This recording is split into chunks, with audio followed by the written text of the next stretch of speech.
Hello everyone and welcome back to another episode of Cadillac Reviews. Today we're going to be taking a look at Frozenheim, a Viking themed RTS base builder, still in early access, version 0.3, so pretty early but plenty of content for you guys to enjoy. We have single player, multiplayer, it has some story missions in it as well. Lots of content to enjoy and only $16.99 on the Steam Marketplace. That being said, guys, let's jump right in. Alright guys, so as you can see here, we have our single player modes, our campaign, where we can pick between 3 different campaign missions. These are short missions as it is right now. I have a feeling they're going to get made into chapters, part of a campaign. But for right now, we only have 3 campaign missions to play through. I can only speak to the first one. It's the only one I've gotten around to. It's probably about 2 hours of gameplay. Really fun though, and adds a lot of story. It's going to be a blast. Coming back to the previous screen, our skirmish mode is going to be where you can set up your local lobbies where you can battle against the computer or your friends. Your survival mode is just like it says. You're going to go up against endless waves of enemies that kind of start trickling in as you start building your base and expanding. And then if we go back to our multiplayer, we can host a game, we can create a server. Not too popular right now. You can see we don't have a whole lot of servers. But then again, guys, it is still super early access, only version 0.3. So I have a lot of faith in this. That being said, let's go ahead and jump right in. I will load up a game for you guys. Alright guys, jumping right in. First things first, let's go over some of the mechanics for the game. We have our combat mechanic here. It does have a stealth right now. You can order your units to fight enemies. Pretty normal. You can set them in neutral or aggressive modes as well. Exploration, you have scouts. You can hide in bushes and find little objectives. Kind of like Stellaris a lot, where you can find little treasures and little side missions by uncovering hidden items.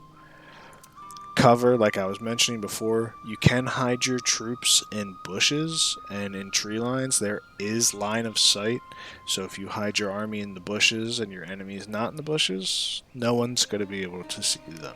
It's a very good mechanic. I can see it developing into something very cool in the future.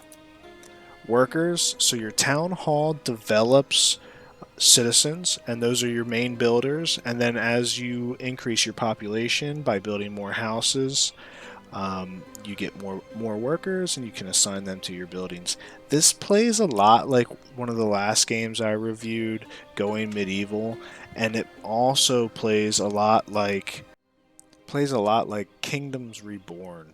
If you guys watched my last video, you'll see that they have a citizen generating system, kind of the same. Your citizens are attracted to the houses that you build and so on. And the job selection is also very, very similar. Check out my last review if you guys want to look into that. That's more of a medieval theme. This one's more of a Viking theme. Both of them are providing a lot of content, but let's get back into it. Food, of course. You can see here I have my windmill and my wheat, my crops here. Food is a big one, just like any other RTS game. Without your food, your population slows down, and once your population slows down, all of your other production slows down. So food is just as important in this game as it is in every other one. Go down here, some of our favorites, the PvE, the armies, the battles. Right now, it's a very small selection for troops.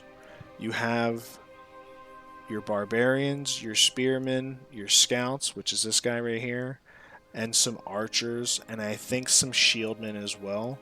Besides that, there aren't race-specific or faction-specific troops. You do have different gods you can worship, which is cool, and those do give you certain bonuses to your troops, but not troop lines, not just yet. Moving on, we will go down to the Elders Hall. This is where I was talking about worshiping like a clan or a god and getting those special bonuses.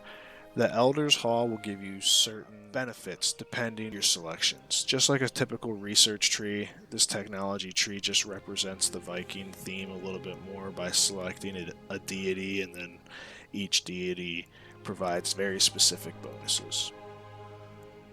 Bringing us back here, back again into the religion aspect of the game, you can build a temple as well, and that provides additional bonuses. And then last but not least, our resource gathering, our production. That is one of the most important parts of the game. You can see over here, I got my pig farms, I got my warehouse, we got our gatherers, just like every other game. You can select the area which they gather. I got my wood choppers, my woodcutter's hut out there. But the cool thing about this game, guys, the biggest thing I wanted to show you is the ships. The ships in this game are really cool. If you see here, we can pick from different hull sizes to fit different types of crew. We can pick different carvings, and they give different benefits. You can see over here they give different durabilities. You can pick different sails for your speed. And then equipment as well. Right now the tent does not do much, but I imagine in the future it'll play a environmental role, or maybe you won't take environmental debuffs if you have the tent built. Alright guys, now that we're talking about ships and naval combat, I want to show you guys some of the ships I have built. You can put 4 troops right now on the large ships, 3 troops on the medium, and 2 troops on the small. The graphics look great in this game, guys. It is not visually disappointing. Let's see if I can get these to move around a little bit.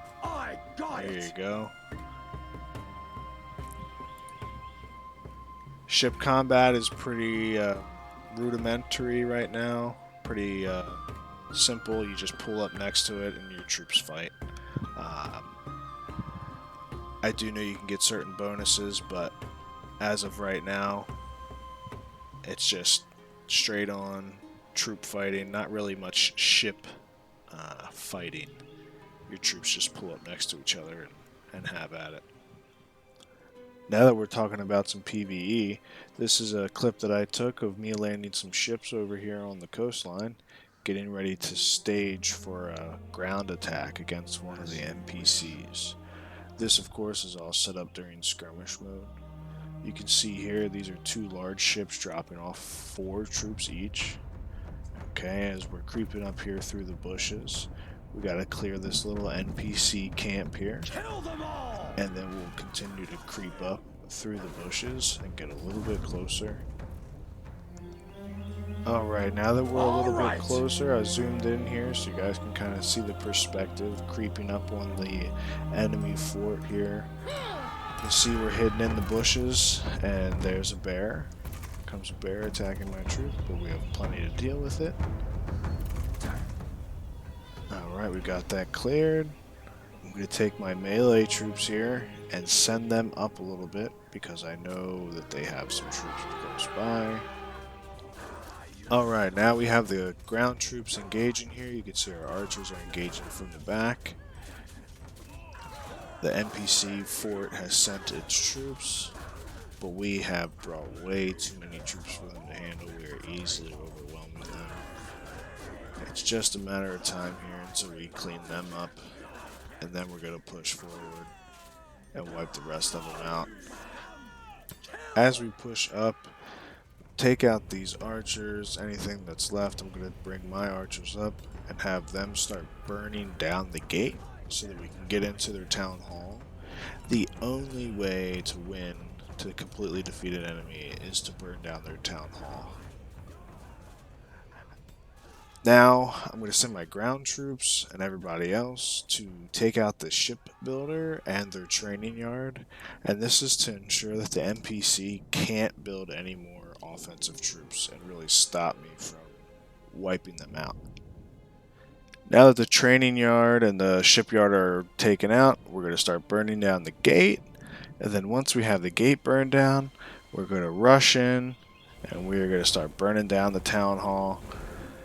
It actually is surprisingly quick to burn down a town hall. They really make you pay the consequences for not defending it properly. You can see here that I only have about 8 troops.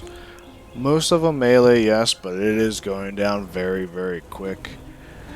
And as it goes down, once it hits 0, this faction is done. They are completely defeated. So if you're playing against your buddies, or you and your buddies are playing against some NPCs, that's the goal. That's how you defeat them. And you can see here, as soon as it's burned down, all their other buildings disappear as well, and they are done. And that's all I have for you guys today on Frozenheim. Thanks for coming to check out another episode of Cadillac Reviews. I will see you guys next time. Don't forget to like and comment below. Let me know how you guys like this video and what you guys want to see me cover next.